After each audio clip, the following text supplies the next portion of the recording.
आज मैं तुम्हें एक कहानी सुनाता हूँ। कहानी है ब्लैक बॉडी रेडिएशन की। यह कहानी इतनी मनोरंजक और महत्वपूर्ण है कि इसने विज्ञान की दिशा को बदल दिया था। कहानी की शुरुआत हम करेंगे एक शब्द से, और वह शब्द क्या है? वह शब्द है विज्ञान। अब तुम कहोगे कि भला ये क्या बात हुई कि विज्ञान? जिस विज्ञान को हम पढ़ते हैं उसे कहते हैं प्राकृतिक विज्ञान। यह प्राकृतिक विज्ञान, अगर इसका तुम अंग्रेजी अनुवाद देखो तो इसको हम लोग कहते हैं नेचुरल साइंस। तुम हिंदी में भी और अंग्रेजी में भी शब्द को देखो, प्राकृतिक शब्द आया है प्रकृति से और नेचुरल शब्द भी आया है नेचर से। मतलब दरअसल हम विज्ञान में प्रकृति के बारे में पढ़ते हैं। तो प्रकृति के बारे में क्या पढ़ते हैं? प्रकृति अथाह है और इसके रहस्य भी अनंत है। तो इनके रहस्यों को ही हम इसमें पढ़ने, जानने और खोजने की चेष्टा करते हैं। क्योंकि ज्ञान अनंत है, इसलिए उसको पढ़ने की सुविधा के दृष्टिकोण से कई भागों में बांट दिया गया है, जिसे तुम अच्छी तरह जानते हो, स्कूल से पढ़ते आए हो। Physics, chemistry, mathematics, botany, geology, ये सभी चीजें पढ़ने का एक ही उद्देश्य है कि हम नेचर के बारे में पढ़ते हैं। विज्ञान का एक महत्वपूर्ण भाग है, विषय है फिजिक्स। और अगर तुम प्रकृति को देखो तो प्रकृति में तुमको प्रकृति के हम दो चीजों के बारे में आज थोड़ा डिस्कस करेंगे। और वो दो चीजें क्या हैं? पहली चीज है मैटर, या उसको तुम पार्टिकल भी कह सकते हो, या तुम उसको कण कह सकते हो, या तुम उसको पदार्थ कह सकते हो। ये सारे नाम एक ही चीज को इंगित करते हैं। तो ये पार्टिकल या मैटर या पदार्थ या कण, ये सब क्या चीज है? तुम अपने आसपास देखो, तुम स्वयं, ये टेबल, ये कुर्सी, ये क्लासरूम, ईंटा, पत्थर, पहाड़, नदी, झरना, तुम जो भी देखते हो वो सारे चीजें कण के रूप में हैं। प्रकृति में एक दूसरी चीज है, उसको हम कहते हैं एनर्जी। हिंदी में इसको क्या बोलेंगे? ऊर्जा। जैसे हम लोग बात कर रहे हैं तो इसको साउंड एनर्जी कहते हैं। सूर्य से जो किरण आ रही है उसको इलेक्ट्रोमैग्नेटिक रेडिएशन कहते हैं, वो भी एनर्जी का एक रूप है। तो फिजिक्स में शुरुआती दौर में इन चीजों के बारे में अध्ययन किया गया, क्योंकि लोग जो थे, आम आदमी भी और जो वैज्ञानिक थे, वो सब इन चीजों को देख देख करके आश्चर्य करते थे बहुत शुरू से ही कि ये क्या चीज है, ये कैसे बने हैं, इनके प्रॉपर्टीज क्या हैं, इनकी विशेषताएं क्या होती हैं। तो इन सब के बारे में जो वैज्ञानिकों ने शुरुआत से स्टडी किया, उसमें एक बहुत प्रोमिनेंट नाम है न्यूटन का। सर आइजैक न्यूटन का नाम तुमने सुना होगा। आज से 350-400 साल पहले न्यूटन ने मुख्य रूप से इसके बारे में, इस मैटर के बारे में अपना कुछ नियम बनाया। और तुम न्यूटन के बारे में तुम स्कूल में दो चीजें पढ़े होगे। पहला चीज पढ़े होगे लॉज ऑफ मोशन, न्यूटन के गति नियम। न्यूटन के 3 गति नियम तुम पढ़े होगे, प्रथम गति नियम, दूसरा गति नियम और तीसरा गति नियम। और एक चीज तुम पढ़े होगे गुरुत्वाकर्षण के बारे में, ग्रेविटेशन।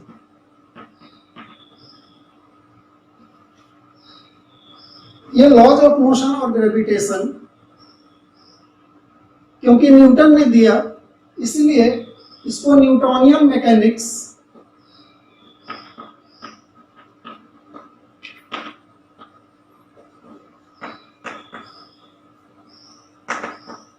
या क्लासिकल फिजिक्स भी कहते हैं।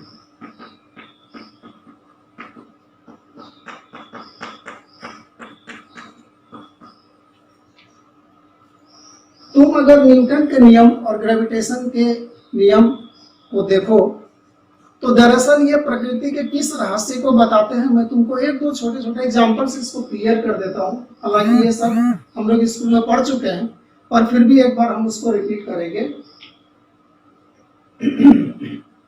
मान लो कि एक ट्रेन जा रही है, वो रायगढ़ से खुली और उसको बिलासपुर जाना है।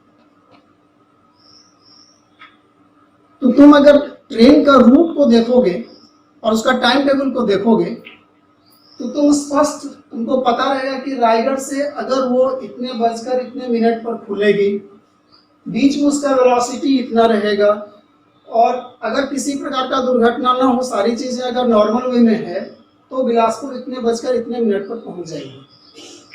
और तुम देखो अगर वास्तव में चीजें सही तरीके से चलती हैं तो ट्रेन को जितने बजे बिलासपुर पहुंचना था एग्जैक्टली वो उतना ही बजे पहुंचती है। एक हवाई जहाज को तुम ऐसा समझ सकते हो। अगर तुमको रायपुर से मान लो हैदराबाद जाना है तो कितने मिनट कितने सेकंड पर वो प्लेन हैदराबाद में उतर जाएगी रायपुर से चल करके, ये पहले से कैलकुलेटेड रहता है, और एग्जैक्टली उतना ही मिनट उतना ही सेकंड पर वो जर्नी समाप्त होती है। ये कैसे संभव हो पाया?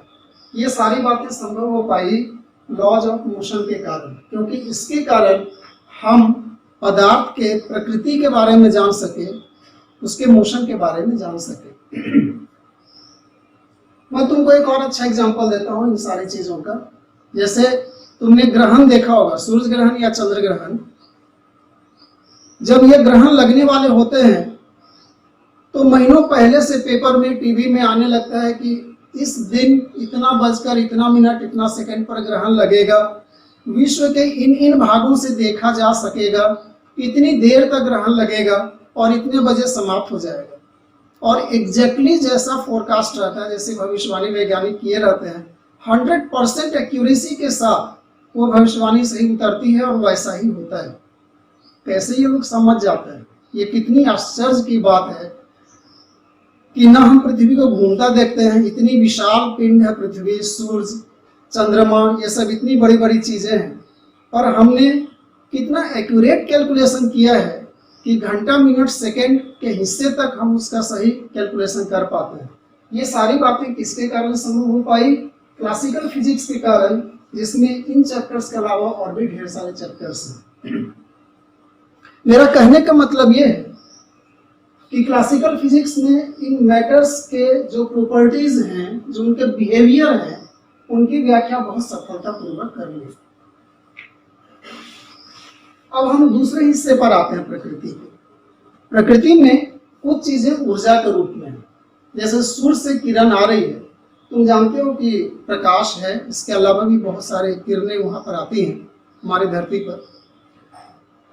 उन किरणों के बारे में भी वैज्ञानिकों ने बहुत सारे एक्सपेरिमेंट्स किए, बहुत सारे खोजें की, उनके प्रकृति के बारे में बहुत सारी चीजें जानने की कोशिश करी। और हाइगन और मैक्सवेल नाम के दो वैज्ञानिक हुए जिन्होंने इनकी प्रकृति के बारे में यह बताया कि सूर्य से जो किरणें आती हैं उनमें क्योंकि इलेक्ट्रिकल प्रॉपर्टीज और मैग्नेटिक प्रॉपर्टीज दोनों होते हैं, इसलिए हम लोग उसको इलेक्ट्रोमैग्नेटिक रेडिएशन कहते हैं। इलेक्ट्रोमैग्नेटिक रेडिएशन, इसको हम लोग क्या बोलते हैं? Electromagnetic radiation. इस रेडिएशन के बारे में बहुत सारे स्टडी किए गए। जैसे तुमने स्कूल में पढ़ा होगा, प्रकाश सीधी रेखा में गमन करती है, प्रकाश में रिफ्लेक्शन होता है, रिफ्लेक्शन मतलब परावर्तन होता है, प्रकाश में रिफ्रैक्शन होता है, अपवर्तन होता है। तुमने ये भी पढ़ा होगा कि प्रकाश में इंटरफेरेंस होता है। इंटरफेरेंस को हिंदी में क्या बोलते हैं? व्यतिकरण। और तुमने ये भी पढ़ा होगा कि प्रकाश में डिफ्रैक्शन होता है, विवर्तन। ये जो एक्सपेरिमेंट्स करके देखे गए, उनकी व्याख्या सफलतापूर्वक की जा सके। विज्ञान ऐसे बढ़ता है कि हम कुछ एक्सपेरिमेंट करते हैं, फिर कुछ थ्योरी डेवलप करते हैं, एक्सपेरिमेंट और थ्योरी के बीच में अगर कोऑर्डिनेशन हो गया, अगर हमारा थ्योरी ने उस एक्सपेरिमेंट को एक्सप्लेन कर दिया, तो हम थ्योरी को एक्सेप्ट कर लेते हैं। तो क्योंकि इन सारे एक्सपेरिमेंट्स को इस आधार पर कि प्रकाश वेव है, इस वेव के आधार पर इनकी व्याख्या की जा सके, इसलिए लोग इस बात को मानने लगे कि किरणें जो होती हैं वो वेव के रूप में, तरंग के रूप में गमन करती है। एनर्जी का स्टडी और मैटर के स्टडी को सफलतापूर्वक किसने एक्सप्लेन कर दिया? क्लासिकल फिजिक्स में। वैज्ञानिक गदगद थे, खुश थे कि हम सृष्टि के बहुत सारे रहस्यों को एक्सप्लेन कर पा रहे हैं। और इसी बीच 3 एक्सपेरिमेंट्स ऐसे आए जिन्होंने क्लासिकल फिजिक्स की नींव हिला दी। और वो 3 एक्सपेरिमेंट्स क्या सब थे?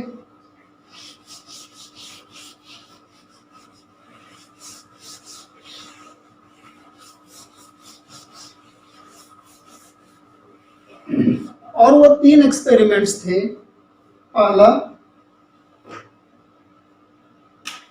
पहला एक्सपेरिमेंट था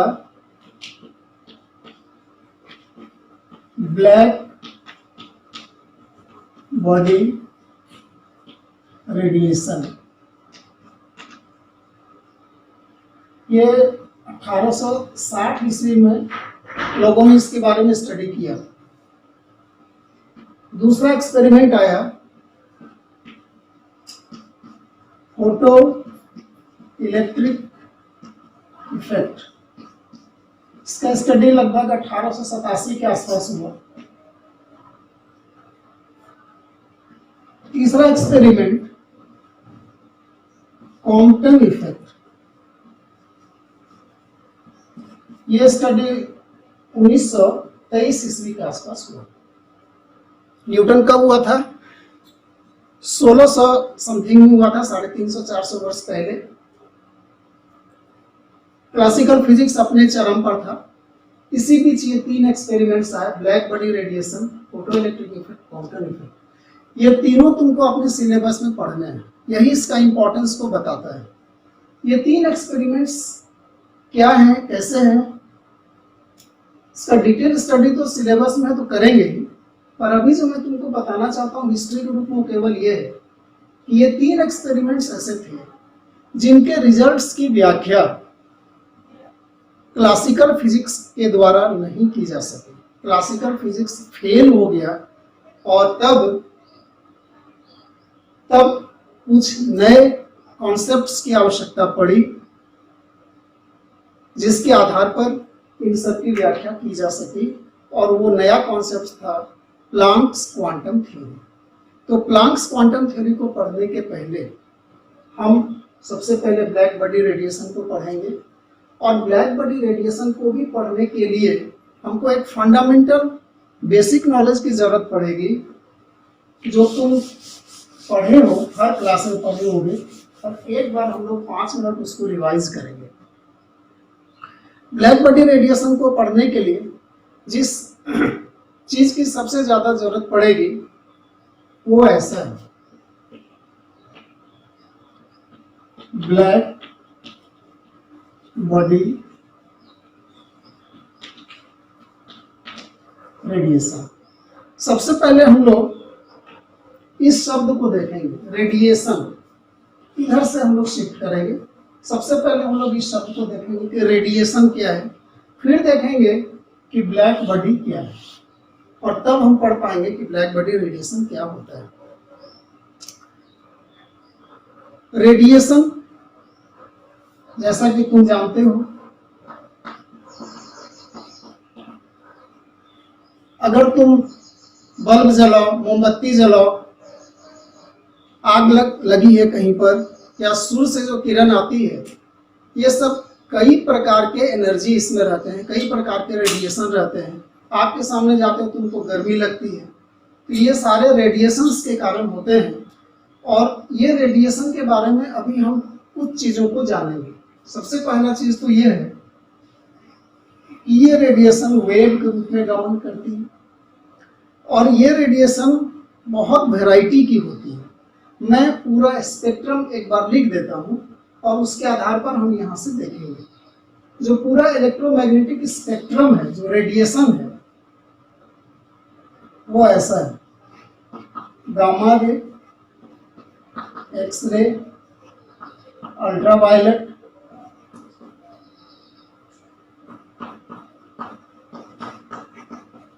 विजिबल, इंफ्रारेड, माइक्रोवेव, रेडियोवेव। इस पूरे को हम लोग कहते हैं electromagnetic spectrum. This is called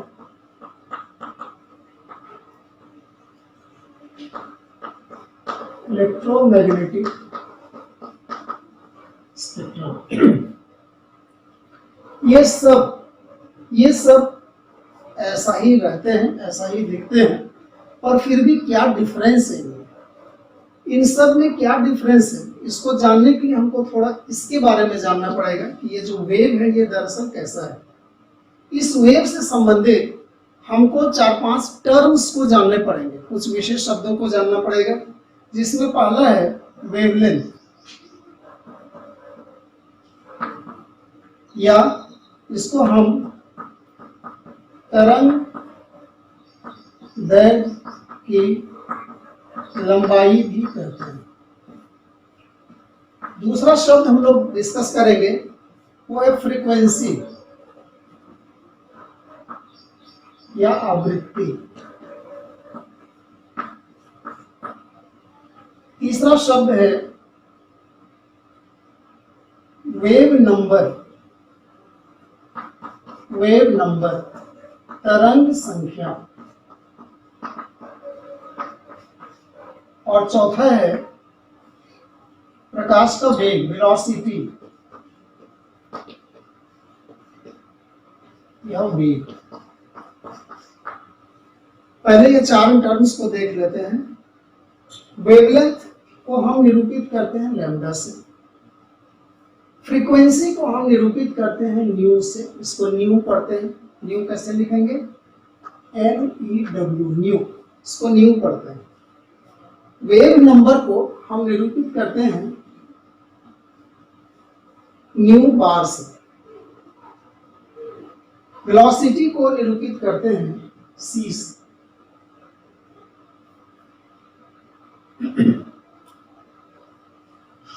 wavelength क्या होती है, उसका यूनिट क्या होता है, अब हम frequency, wavelength, frequency, wave number, velocity, इन सारी चीजों की व्याख्या हम यहां से करेंगे।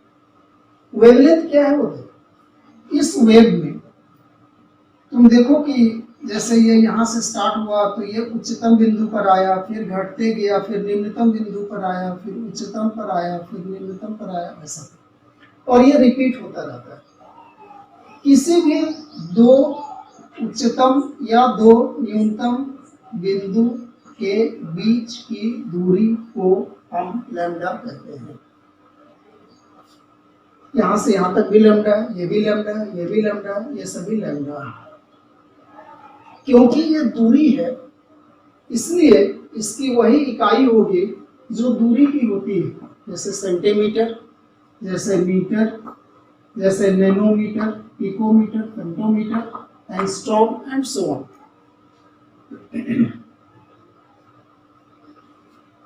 फ्रीक्वेंसी या आवृत्ति क्या होती है, ये समझने की चीज है। कहते हैं कि किसी बिंदु से, जैसे मान लो कि मेरी हथेली में अगर एक होल कर देता हूं और यहां से मान लो कि प्रकाश आ रही है, प्रकाश की किरण, तो ऐसे वेव के रूप में आएगी और फिर यहां से वो बाहर निकलेगी। अब मान लो कि हमारे पास अगर दिव्य दृष्टि है जिससे हम प्रकाश के वेव को आता हुआ देख सके, तब हम अगर यहाँ से क्रॉस करता हुआ देखेंगे तो क्या देखेंगे कि जैसे मान लो ये हथेली है और इस बिंदु पर मैं रखा हूँ, इस बिंदु पर हथेली को रखा हूँ, तो यहाँ से लेकर के यहाँ तक अगर ये क्रॉस कर गया तो हम कहेंगे एक वेव क्रॉस किया। अगर यहाँ तक क्रॉस कर गया तो ये 2 वेव क्रॉस कर गया। अगर यहाँ तक कर गया तो ये 3 वेव क्रॉस कर गया। ऐसा हम वेव की संख्या को गिन सकते हैं। परिभाषा ये है कि किसी बिंदु से, किसी पॉइंट से एक सेकेंड में, याद रखना, एक सेकेंड में जितने वेव क्रॉस करते हैं उन वेव की संख्या को हम क्या कहते हैं? Frequency. The number of waves passing through a point in 1 second is called frequency. इसको यहां से यहां तक एक साइकिल भी कहते हैं, एक चक्र है। और ये चक्र तुम देखो, ये वही चक्र यहां पर भी है। इसलिए हम ऐसा भी कह सकते हैं कि एक सेकंड में जितने चक्र क्रॉस करते हैं उनको हम फ्रीक्वेंसी कहते हैं, क्योंकि ये चक्र की संख्या है। इसकी इकाई होती है साइकिल पर सेकेंड, साइकिल पर सेकेंड। एक सेकंड में कितना साइकिल, कितना चक्र पास कर रहा है। और इसी को हम हर्ट्ज भी कहते हैं। हर्ट्ज एक वैज्ञानिक का नाम था जिसके ऑनर में इसको हर्ट्ज दिया गया। तो फ्रीक्वेंसी की इकाई क्या सब हुई? साइकिल पर सेकंड, यानी तो हर्ट्ज। वेव नंबर किसको कहते हैं? तरंग संख्या किसको कहते हैं? इसकी परिभाषा यह है कि 1 सेंटीमीटर में कितने वेव हैं। 1 सेंटीमीटर में कितने वेव हैं। ये जो वेव का डायग्राम मैंने यहाँ बोर्ड पर बनाया है वो तो समझने समझाने के लिए बहुत बड़ा बना दिया है। दरअसल जो वास्तविक प्रकाश होते हैं, रेडिएशन होता है, उसका वेवलेंथ इतना बड़ा नहीं दिखता है, वो दिखता भी नहीं, वो बहुत छोटा होता है। वेवलेंथ बहुत छोटा होता है, इसको हम बोर्ड में ड्रॉ तक नहीं कर सकते हैं। तो मान लो कि जैसे यहां से लेकर के यहां तक 1 सेंटीमीटर की दूरी है, सपोज करते हैं। तो 1 सेंटीमीटर में यहाँ कितने वेव हैं? 1 2 3, 3 वेव दिख रहे हैं। तो वेव नंबर कितना होगा? 3। तो 1 सेंटीमीटर की दूरी में जितने वेव होते हैं that is called wave number. इसलिए इसकी इकाई क्या होती है? Centimetre inverse. अगर तुम फ्रीक्वेंसी और वेव नंबर की परिभाषा को एक बार और देखो तो दोनों में संख्या है, वेव की संख्या, पर फर्क यहाँ पर कहता है कि 1 सेकेंड में कितना वेव क्रॉस करेगा और यहाँ कहता है कि 1 सेंटीमीटर में कितना वेव होगा। इसको ध्यान रखना। और चौथा टर्म है वेग, वेलोसिटी। वेलोसिटी हम सब जानते हैं कि इकाई टाइम में, यूनिट टाइम में कितनी दूरी तय की गई है उसी को वेलोसिटी कहते हैं। यहाँ पर सामान्यतः जो हम लोग इकाई लेते हैं वो सेंटीमीटर पर सेकेंड या मीटर पर सेकेंड को लेते हैं। इन 4 टर्म्स को जानने के अलावा जिस एक बात को हम लोग और जानेंगे अभी वो ये है कि 2 वेव के बीच में हम कंपैरिजन सीखेंगे, क्योंकि ब्लैक बॉडी रेडिएशन में इन सारी चीजों की जरूरत पड़ेगी। इसलिए हम पहले ही उस बेसिक को समझ लेते हैं। अब हम लोग डिस्कस करेंगे कि अगर 2 वेव को हम कंपेयर करेंगे तो क्या समझते हैं। यहाँ 2 वेव बनाया हुआ है, ये वेव देखो ऊपर वाला और नीचे वाला। देखने से ही दिख रहा है कि ऊपर वाला वेव का वेवलेंथ बड़ा है और नीचे वाले का वेवलेंथ छोटा है। जैसे यहाँ पर वेवलेंथ इतना छोटा सा होगा और यहाँ पर वेवलेंथ इतना बड़ा है। अगर 2 वेव को हम कंपेयर करेंगे तो कंपेयर करने के लिए हमको 2 इक्वेशन का मदद लेना पड़ेगा। और वो 2 इक्वेशन क्या है?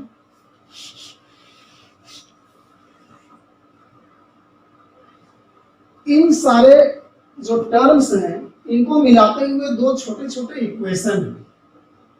एक इक्वेशन है C बराबर न्यू लैम्डा। यहाँ C तुम जानते हो प्रकाश का वेग है, न्यू उसकी फ्रीक्वेंसी आवृत्ति है और लैम्डा क्या है? तरंग दैर्ध्य की लंबाई। इस इक्वेशन में अगर हम लोग देखें तो ये न्यू बराबर क्या हो जाएगा? C upon lambda. एक इक्वेशन इसको याद रखें। और दूसरा इक्वेशन याद रखना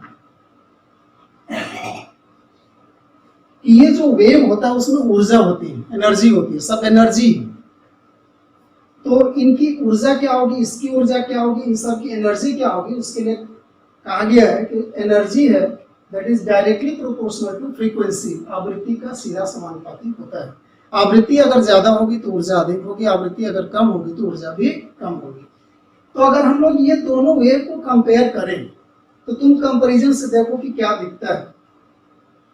इस इक्वेशन को देखो, ये इक्वेशन में न्यू इधर है, लैम्डा यहाँ नीचे है।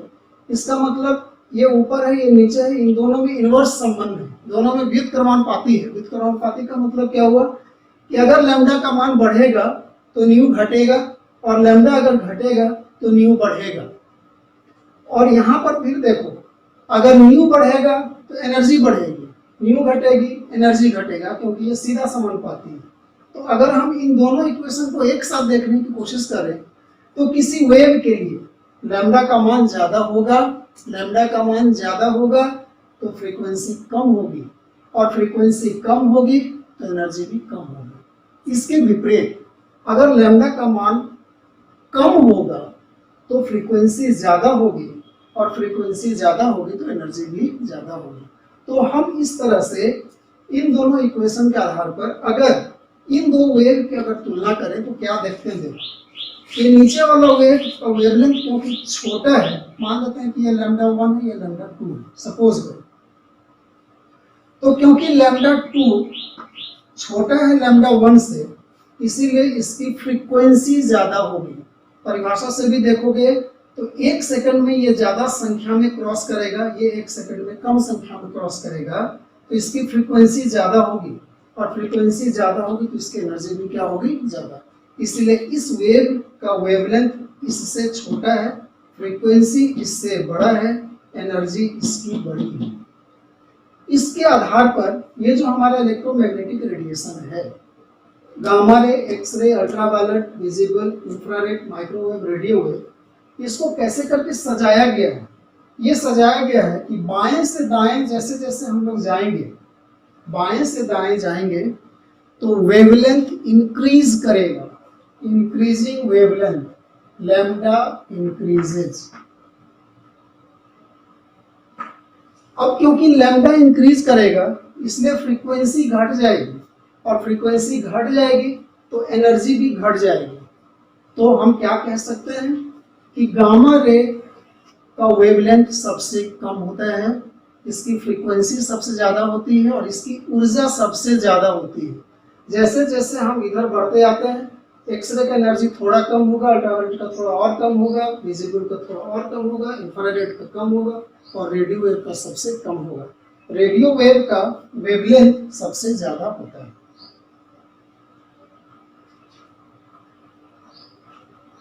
इस स्पेक्ट्रम में एक और बात ध्यान रखनी चाहिए कि यूं इन सबके वेवलेंथ अलग अलग है, सबकी फ्रीक्वेंसी अलग अलग है, सबकी एनर्जी अलग अलग है, लेकिन सबका वेग एक समान होता है, सब एक साथ चलते हैं, यूनिफॉर्म वेलोसिटी से चलते हैं।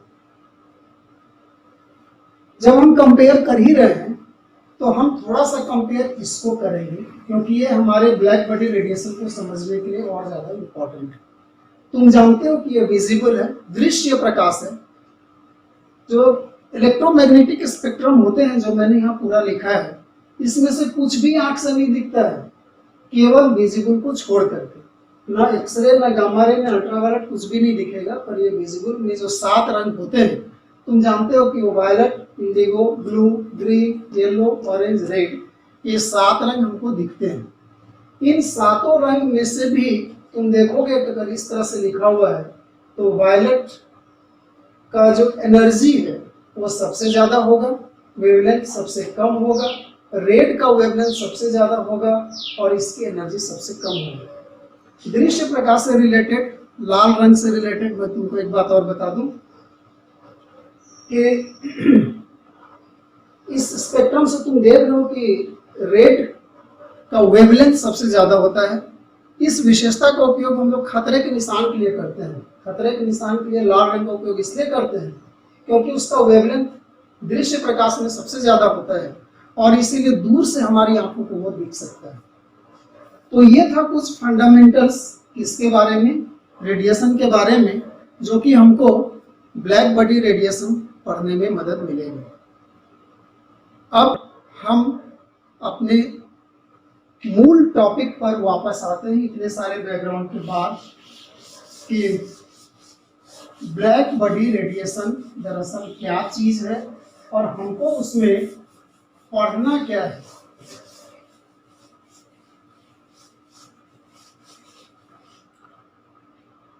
अब कहानी शुरू करते हैं। Black body radiation. इस टॉपिक के इस वर्ड को मैंने डिटेल बता दिया और अब हम डिस्कस करेंगे what is black body. So what is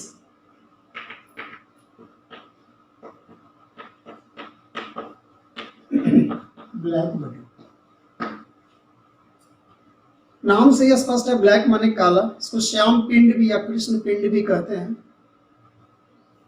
पहला प्रश्न तो यह है कि ब्लैक बॉडी है क्या चीज। ब्लैक बॉडी और ब्लैक ही क्यों लिया गया है। रेडिएशन, तुमको यह जानना चाहिए कि जो उत्सर्जन या अवशोषण प्रकाश का या रेडिएशन का होता है वो किसी भी वस्तु के द्वारा होता है, उसका रंग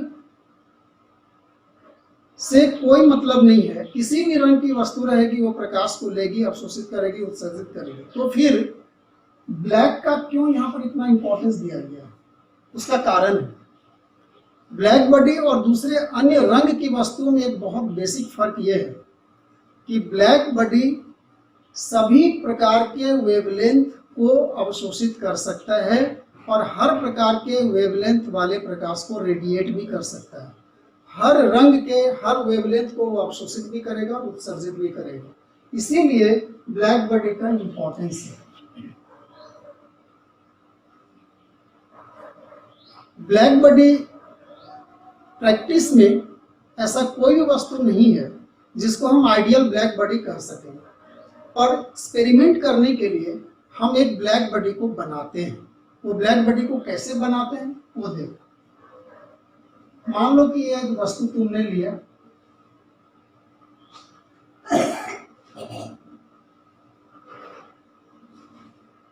और उसमें एक होल कर देते हैं। ये होल है, छिद्र है। इस वस्तु, ये मान लो इतनी मोटी है,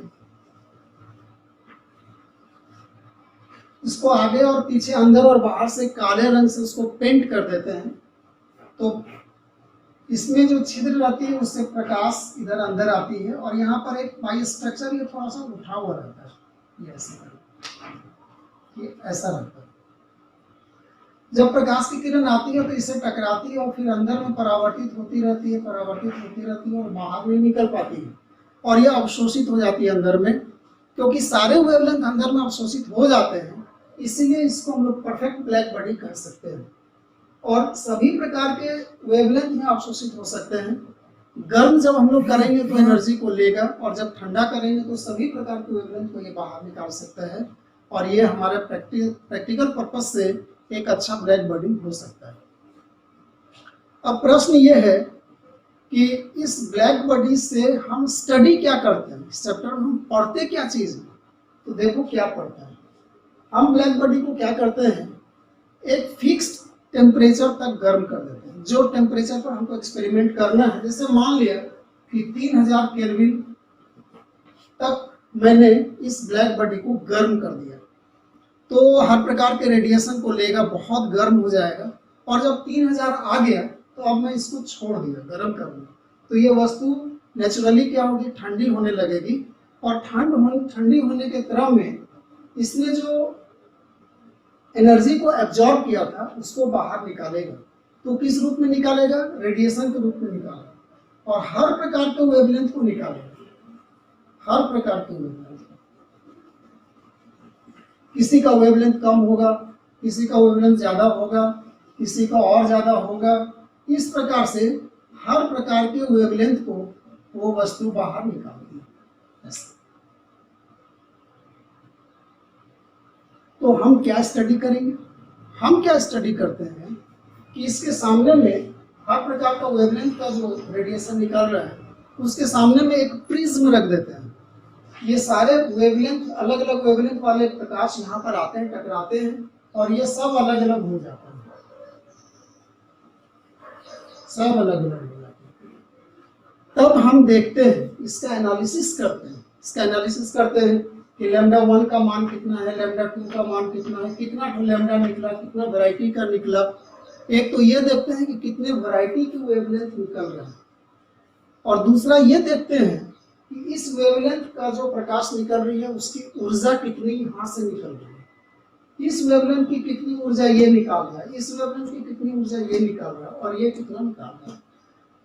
तो हम क्या चीज स्टडी कर रहे हैं, हम स्टडी कर रहे हैं कि कितना वैरायटी का वेवलेंथ यहाँ से निकला, और हर वेवलेंथ की एनर्जी कितनी है या उसकी इंटेंसिटी कितनी है, उसकी तीव्रता कितनी है, कौन ज्यादा निकल रहा है और कौन कम निकल रहा है। तो हमको ढेर सारे डाटा मिलते हैं। उन डाटा को हम एक ग्राफ के रूप में प्लॉट करते हैं, और उस ग्राफ को हम लोग कहते हैं स्पेक्ट्रल डिस्ट्रीब्यूशन या डिस्ट्रीब्यूशन स्पेक्ट्रम। तो जब एक्चुअल एक्सपेरिमेंट किया गया ब्लैक बॉडी के साथ में, और ये ढेर सारे वेवलेंथ और इंटेंसिटी के बीच में ग्राफ प्लॉट किया गया, तो तुम देखो कि वो ग्राफ कैसा आया।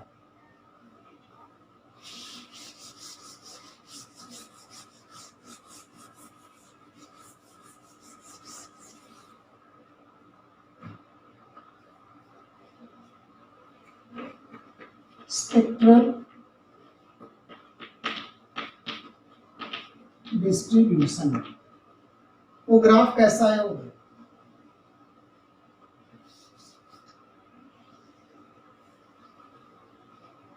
मान लो ये एक्स एक्सिस है, ये वाई एक्सिस है, इधर मैं लैम्डा को लेता हूं, ये डिफरेंट लैम्डा के वैल्यूज होंगे, और इधर वाई एक्सिस पर मैं तीव्रता को लेता हूं, इंटेंसिटी। तो इधर डिफरेंट वेवलेंथ्स और उनके संगत यहाँ पर उनकी तीव्रता है। जब डिफरेंट डाटा को लेकर के ग्राफ को प्लॉट किया गया किसी पर्टिकुलर टेम्परेचर पर, तो ग्राफ कैसा आया वो देखो।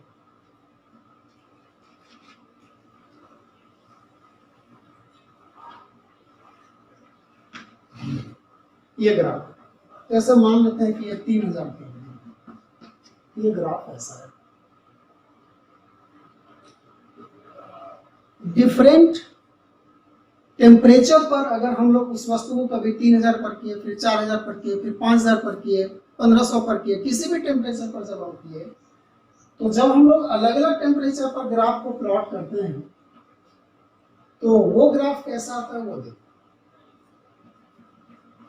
ग्राफ प्लॉट वैसा ही करेंगे जैसा अभी हमने देखा है। ये लैम्डा है, ये इंटेंसिटी है। डिफरेंट टेम्परेचर पर ग्राफ कैसा आता है वो।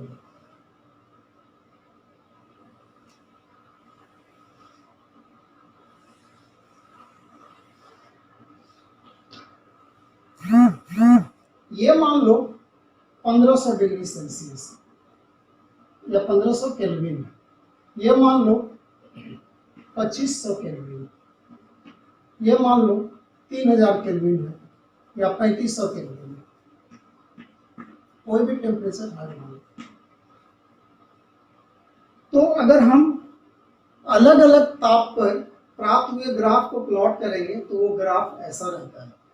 तो दो ग्राफ हम लोग यहाँ देख रहे हैं। पहला ग्राफ है कि किसी एक पर्टिकुलर टेम्परेचर पर, और दूसरा ग्राफ है डिफरेंट टेम्परेचर्स पर। यहाँ ये कंपैरिजन करने के लिए है, और यहाँ पर ये एक सिंगल ग्राफ का स्टडी करने के लिए है। इन ग्राफ्स के स्टडी से जो हम लोग निष्कर्ष प्राप्त करेंगे वही ब्लैक बॉडी रेडिएशन के लॉज कहलाएंगे। तो इन ग्राफ को अगर तुम देखो तो मुख्य रूप से केवल दो बातें तुमको दिखेंगी। पहला चीज क्या है, पहला यह है कि हर प्रकार का, हर वैरायटी का वेवलेंथ का प्रकाश जो है वो बाहर निकलता है। तो हम क्या कर सकते हैं, रेडिएशन ऑफ ऑल वेवलेंथ्स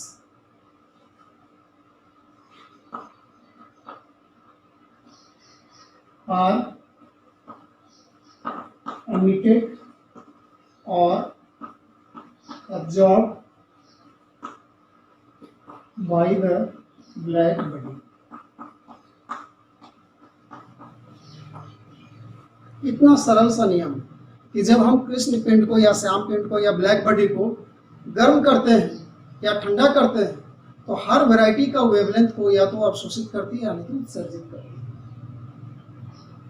और फिर भी तुम अगर इस ग्राफ को थोड़ा और ध्यान से देखोगे तो क्या देखोगे वो देखो, हर वैरायटी का वेवलेंथ को तो अवशोषित या उत्सर्जित कर रही है, पर सबकी मात्रा बराबर नहीं है, सबकी इंटेंसिटी बराबर नहीं है। जैसे मान लो कि मैं इस वेवलेंथ को देखता हूँ, ये वेवलेंथ, ये वाला, यहाँ से यहाँ तक ये वेवलेंथ है, तो इस वेवलेंथ की इंटेंसिटी कितनी है? इतनी है। वेवलेंथ का मान अगर यहाँ बढ़ गया, इंटेंसिटी भी बढ़ गई। वेवलेंथ का मान अगर और बढ़ गया, इंटेंसिटी और बढ़ गई। लेकिन अगर वेवलेंथ का मान और बढ़ गया तो फिर इंटेंसिटी घट गई, वेवलेंथ का मान और बढ़ गया तो फिर इंटेंसिटी घट गई, और इस प्रकार से धीरे धीरे वो बहुत कम हो जाती है। तो हम क्या देख रहे हैं कि हर वैरायटी का जो वेवलेंथ है उसकी तीव्रता बराबर नहीं है, किसी की कम, किसी की ज्यादा। पर इस पूरे ग्राफ में एक वेवलेंथ ऐसा है, एक पर्टिकुलर वेवलेंथ ऐसा है, ये वाला, जिसके संगत जो तीव्रता होगी वो मैक्सिमम होगी। ये इंपॉर्टेंट है, ये इंपॉर्टेंट है। यह एकमात्र वेवलेंथ है जिस पर इसकी तीव्रता मैक्सिमम है। इसको हम लोग कहते हैं, लैम्डा मैक्स, लैम्डा मैक्सिमम। ध्यान दो कि ये मैक्सिमम लैम्डा नहीं है, ये वह लैम्डा है जिस पर इंटेंसिटी मैक्सिमम है, इसीलिए इसको लैम्डा मैक्स बोला गया। तो ये हमारा पहला ऑब्जर्वेशन है। और दूसरा ऑब्जर्वेशन इसके कंपैरिजन से आता है। अगर हम अलग अलग तापमान पर अगर हम लोग पाए गए विभिन्न ग्राफों को ऑब्जर्व करें तो एक बहुत इंपॉर्टेंट पॉइंट आता है, और वो पॉइंट को देखो। वो पॉइंट इस लैम्डा मैक्स से ही रिलेटेड है। हम यहाँ पर 3 अलग अलग टेम्परेचर पर जो लैम्डा मैक्स आए हैं उसका अध्ययन करेंगे। ये यहाँ पर लैम्डा मैक्स है, इस 2500 केल्विन के लिए ये लैम्डा मैक्स है, और 3500 केल्विन के लिए ये लैम्डा मैक्स। ये तीन लैम्डा मैक्स है।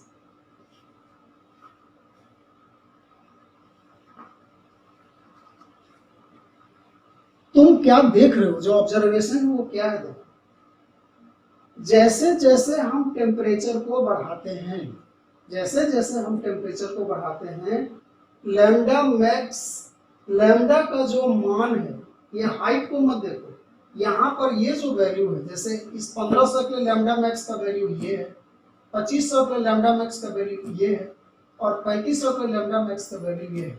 क्या तुम देख सकते हो कि जैसे जैसे टेम्परेचर को बढ़ा रहे हैं लैम्डा मैक्सिमम घटते जा रहा है, बाईं तरफ शिफ्ट कर रहा है, मतलब लैम्डा मैक्स का मान घट रहा है। देखो पहले इतना बड़ा था, फिर घट करके इतना बड़ा हो गया, फिर ये ऐसा हो गया, क्रमशः इसका मान घटता है। और मैंने तुम्हें बताया है कि लैम्डा का मान अगर घटेगा, लैम्डा का मान घटेगा तो फ्रीक्वेंसी बढ़ेगी, फ्रीक्वेंसी बढ़ेगी तो एनर्जी बढ़ेगी। फ्रीक्वेंसी किधर की तरफ शिफ्ट होगी? एक बार फिर से हम लोग विवरण को देखते हैं। लैम्डा का मान अगर घटेगा तो हमारा वह जो लैम्डा का वैल्यू है वो रेड शिफ्ट किधर की तरफ बढ़ेगा? वायलेट की तरफ, वायलेट शिफ्ट होगा। ब्लू शिफ्ट बोलते हैं, वायलेट शिफ्ट बोलते हैं। और ये जो लैम्डा मैक्सिमम शिफ्ट कर रहा है उसको हम लोग डिस्प्लेसमेंट भी कहते हैं, विस्थापन भी कहते हैं। और ये वीन नाम का वैज्ञानिक ने, क्योंकि इसको पहली बार अध्ययन किया, इसलिए उसको वीन्स डिस्प्लेसमेंट भी कहते हैं। तो दूसरा नियम हमने क्या बनाया कि as temperature increases, as temperature increases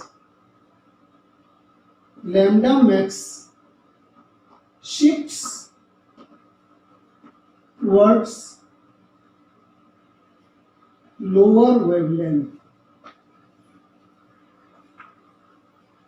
shifts towards lower wavelength. This is called Wien's displacement.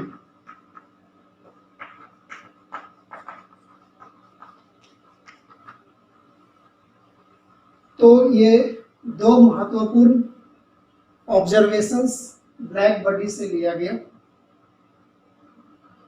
और अब हम ब्लैक बॉडी रेडिएशन की कहानी के दूसरे चरण में आते हैं। पहला चरण हमने देखा कि ब्लैक बॉडी क्या है, ब्लैक बॉडी रेडिएशन क्या है, ब्लैक बॉडी रेडिएशन के फलस्वरूप ग्राफ हमको कैसे मिलता है, हम ग्राफ से क्या निष्कर्ष निकाल सकते हैं, तो हमने देखा कि ये दो निष्कर्ष निकाल सकते हैं।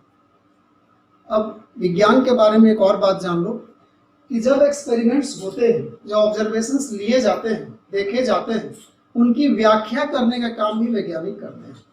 अब जब ये चीज दिख रही है तो हमको एक्सप्लेन करना पड़ेगा कि ऐसा क्यों हो रहा है, हमारा ग्राफ ऐसे क्यों हो रहा है, हमारा ग्राफ ऐसे क्यों नहीं हो गया, हमारा ग्राफ ऐसे क्यों नहीं हो गया, हमारा ग्राफ ऐसा ही क्यों है। एक एक्सप्लेनेशन ये देना पड़ेगा और दूसरा एक्सप्लेनेशन देना पड़ेगा कि ये इधर की तरफ क्यों शिफ्ट कर रहा है।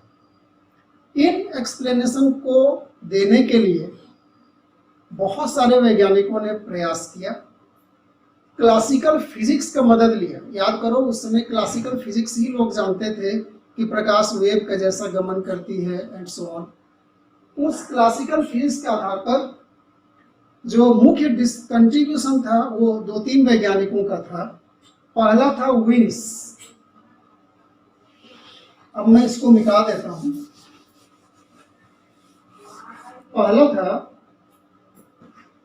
पहला प्रयास किया गया विन्स के द्वारा।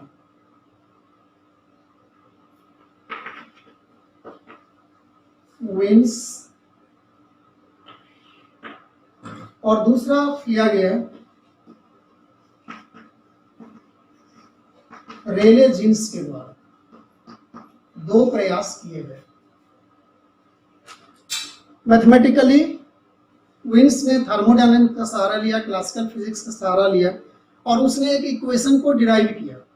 और वो इक्वेशन कैसा था, E lambda d lambda equal to A1 lambda to the power -5 E minus A2 upon lambda T into d lambda. ये इक्वेशन सब हम लोग बाद में डिस्कस करेंगे, पर यहाँ पर केवल टर्म्स में बता देता हूँ। लैम्डा वेवलेंथ तुम जानते हो, E ऊर्जा है, A1 और A2 कॉन्स्टेंट्स हैं, T टेम्परेचर है, E मैथ्स का एक टर्म है, एक्सपोनेंशियल उसको कहते हैं। ये इक्वेशन विन्स ने दिया और रेले जीन्स ने क्या इक्वेशन दिया, E न्यू डी न्यू बराबर 8 pi nu square upon C cube KT into D nu. ये इक्वेशन दिया गया जिसमें तुम देखो न्यू फ्रीक्वेंसी है, E एनर्जी है, न्यू फ्रीक्वेंसी C प्रकाश का वेग, K को बोल्ट्जमान कांस्टेंट कहते हैं। K को क्या कहते हैं, बोल्ट्जमान कांस्टेंट, और फिर T टेम्परेचर। ये दो इक्वेशन तो इन लोगों ने दिए, पर इन दोनों इक्वेशन के द्वारा इस ग्राफ के नेचर की व्याख्या नहीं हो सकी। ये दोनों इक्वेशन फेल कर गए। ये इक्वेशन लोअर रेंज में तो काम करता है, यहां से यहां तक तो वो बता देगा, पर इधर नहीं बता पाता है। ये इक्वेशन उल्टा है, ये इधर को बता देता है पर इधर नहीं बता पाता है। कुल मिलाकर के बात यह है कि दोनों इक्वेशन इस ग्राफ की व्याख्या और इस ऑब्जर्वेशन की व्याख्या करने में सफल नहीं हुए, और जब नहीं हुए तो क्लासिकल फिजिक्स यहाँ पर फेल हो गया। क्लासिकल फिजिक्स फेल हो गया। जो वैज्ञानिक अपनी पीठ थपथपा रहे थे कि हमने सब कुछ प्रकृति के बारे में जान लिया, वो अचानक से धरती पर आ गिरे कि हम इनके बारे में तो कुछ भी नहीं जानते हैं कि ऐसा क्यों हो रहा है। और तब एक नए विज्ञान की शुरुआत हुई। इसको व्याख्या करने के लिए, इस ऑब्जर्वेशन को व्याख्या करने के लिए प्लांक ने अपना एक रूल दिया, अपना एक हाइपोथेसिस दिया, प्लांक्स ने अपना एक थ्योरी दिया जिसको प्लांक्स क्वांटम थ्योरी कहते हैं, और उसके आधार पर इनकी सही सही व्याख्या की जा सके। तो आज के क्लास में हम लोग यहीं तक पढ़ेंगे। हमने आज के क्लास में क्या पढ़ा, हमने कुछ बेसिक बातों को पढ़ा कि वेव क्या होता है, वेव का नेचर कैसा होता है, इलेक्ट्रोमैग्नेटिक रेडिएशंस कितने प्रकार के होते हैं, अलग अलग इलेक्ट्रोमैग्नेटिक रेडिएशन का हम कंपेयर कैसे कर सकते हैं, उनके कुछ terms wavelength, frequency, wave number, velocity, 2-3 equations के आधार पर हम कंपैरिजन करना सीखे। हमने ये भी देखा कि ब्लैक बॉडी क्या होता है, ब्लैक बॉडी कैसे बनाते हैं, ब्लैक बॉडी रेडिएशन क्या है, स्पेक्ट्रल डिस्ट्रीब्यूशन क्या है, और हमने फाइनली ये भी देखा कि स्पेक्ट्रल डिस्ट्रीब्यूशन से हम क्या ऑब्जर्वेशंस ले सकते हैं। और तब हमने देखा कि इन ऑब्जर्वेशंस की व्याख्या करने के लिए विन्स और एले जीन्स ने इक्वेशंस दिए, क्लासिकल फिजिक्स के आधार पर उन्होंने इक्वेशंस दिए, और वो इक्वेशन इनकी व्याख्या करने में सफल नहीं हो सका और क्लासिकल फिजिक्स फेल हो गया। इसीलिए इस टॉपिक का इम्पोर्टेंस तुम्हारे लिए है, हम सब के लिए है। क्वांटम मैकेनिक्स पढ़ने का ये बेसिक है, यहीं से क्वांटम फिजिक्स स्टार्ट होता है, क्वांटम मैकेनिक्स स्टार्ट होता है। इसके फेल्योर के कारण ही वो आया अस्तित्व में। तो इसकी चर्चा, प्लैंक्स क्वांटम थ्योरी क्या है, प्लैंक्स क्वांटम इक्वेशन को हम लोग कैसे करके डिराइव कर सकते हैं फॉर्मूला को, और हम देखेंगे कि वो फॉर्मूला क्या इसकी व्याख्या कर सकता है अथवा नहीं। पर इन सारी चीज़ों को हम नेक्स्ट क्लास में डिस्कस करेंगे। Thank you.